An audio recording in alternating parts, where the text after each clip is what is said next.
We are now in our research gym, so-called Smart Gym, where we can measure well-being in multitude of ways. And also we have here a nice Smart Gym device setup.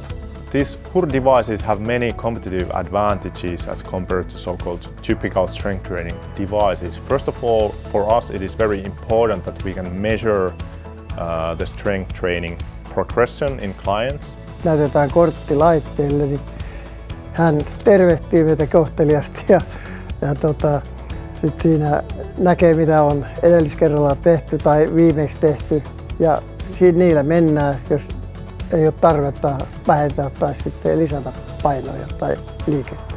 Meillä on pääpaino nyt ollut siitä, että tämä on esteetön kuntosali, tänne on helppo tulla, näitä laitteita on helppo käyttää ja niitä on helppo säätää. Eli se on meille ollut se ykkösjuttu tässä.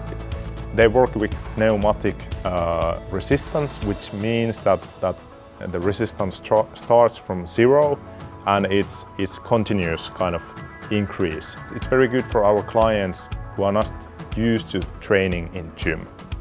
No lähinnä justiinsa tälle kohderyhmälle tämä on ehdoton, että nämä on hyvin suunniteltu kuitenkin nämä laitteet. Näihin on helppo päästä, näitä on helppo itse säätää. Ne säädöt on 100 gramman tarkkuudella, että jos lihasvoima on todella pieni tai liikerajoite on suuri, niin silloin pystyy todella vähäiselläkin painolla tekemään näitä liikkeitä. Ja se on niin kuin näille kohderyhmäläisille tosi tärkeää.